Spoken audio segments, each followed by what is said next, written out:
Bonjour, je suis Splendide Lendongo, conseillère en images et communication événementielle, également styliste designer. Je suis aussi présidente de l'association Independent Women Club. Independent Women Club est une association qui réunit essentiellement des femmes dans le but d'accompagner la femme congolaise principalement et la femme africaine dans la globalité vers son émancipation, son autonomisation, son développement personnel, son intégration, sa promotion, son leadership et aussi sur le volet entrepreneuriat. Alors, l'idée d'entreprendre, en fait, m'est venue d'une passion que j'ai, de la mode, du conseil en image, le désir, en fait, d'accompagner la femme congolaise, le désir de pouvoir promouvoir la femme congolaise, le désir de pouvoir accompagner la femme congolaise à s'intégrer, d'abord elle-même dans son environnement, mais également au sein de la société. Parce qu'il était fort constaté que l'image de la femme congolaise, ou du moins l'image qu'on imputait à la femme congolaise, en réalité n'était pas celle-là. Donc moi, mon souhait à moi, c'était vraiment d'accompagner la femme, qu'elle prenne conscience de ce qu'elle est, de son identité, de la place qu'elle doit occuper au sein de la société, mais aussi de pouvoir acquérir une confiance en soi. Parce qu'une personne qui n'est pas... qui n'a pas confiance en soi, difficilement peut s'intégrer ou peut se mélanger à d'autres. Donc le combat pour moi, en fait, c'était vraiment de pouvoir accompagner la femme congolaise, qu'elle soit plus dynamique, qu'elle soit plus autonome, qu'elle se valorise et qu'elle ait conscience, en fait, du potentiel qu'elle a. Partons de là, la femme, elle sera plus apte à pouvoir se déployer au sein de la société. Donc, c'était vraiment une volonté de pouvoir accompagner la femme. Et de là, je sais que une femme qui sort de là, qui sort accomplie, si je peux le dire comme ça, en ayant acquéri en fait un minimum, est capable aussi de pouvoir transmettre à son tour. Donc, d'où est venue justement cette initiative-là, qui avait commencé au départ par un groupe WhatsApp, dans lequel il y avait... Bon, je pense qu'on était plus de 300 femmes dans ce groupe WhatsApp. Le but, c'était quoi? C'était que la femme aujourd'hui, elle a un espace de parole où elle peut partager, où elle peut vraiment se déployer. C'était aussi le but de pouvoir créer une synergie entre femmes, qu'on puisse aborder tous les sujets qui minaient la société ou du moins l'environnement de la femme. Donc du groupe WhatsApp, et puis bon, on est passé à la formalisation, d'où l'existence d'Independent Women Club.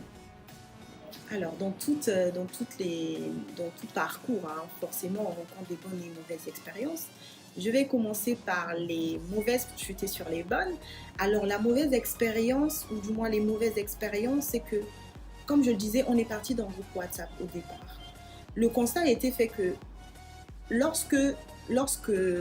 lorsqu'on part d'une chose qui est informelle, on est conforté à être dans cet environnement.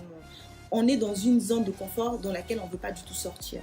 Mais une fois qu'on se dit, bon, ok, on va sortir de là, mais donner aussi l'opportunité à d'autres femmes comme nous qui ont ce besoin de pouvoir s'exprimer, qui ont ce besoin d'être accompagnées, qui ont également aussi le désir ou le souhait de partager, d'élargir le champ, sortir de la formelle, être formelle, se faire connaître du grand public. C'est là qu'on se rend compte que une personne peut avoir avalé la vision, mais ne pas être fidèle ou loyale à cette vision-là. Ne pas être disponible à partager cette vision-là ou du moins à pouvoir s'impliquer. En fait, c'est le manque d'implication.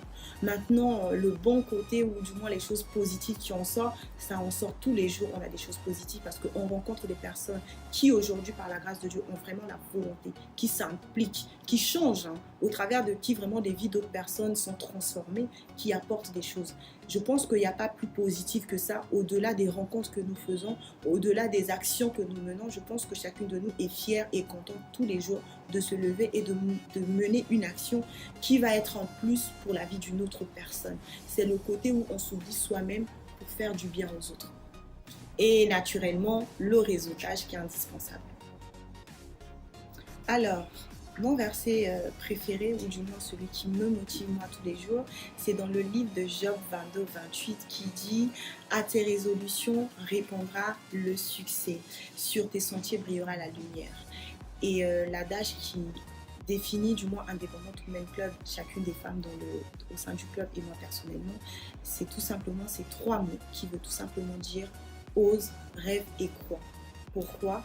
Parce qu'on doit oser, si on veut aller quelque part, on doit avoir l'audace de pouvoir faire ce qu'on a envie de faire. On doit rêver, parce que c'est à partir de nos rêves que nous pouvons aller sur des actions bien concrètes et définies. Créer tout simplement dans la mise en pratique. Voilà. Alors, le message que je voudrais adresser à la jeunesse congolaise ou du moins africaine, c'est qu'aujourd'hui, la société se bat pour donner une place à la femme, toute société confondue. Mais il est vrai aussi que dans la concrétisation et dans la matérialisation, c'est pas encore le cas. Pourquoi? On ne va pas condamner X ou Y, mais je pense que c'est d'abord à la femme de prendre conscience de ce qu'elle est. Mais au-delà de ça, elle doit être accompagnée. L'homme et la femme sont complémentaires. Donc systématiquement et indispensablement, on a besoin de l'accompagnement des hommes pour que nous, femmes, nous puissions arriver quelque part.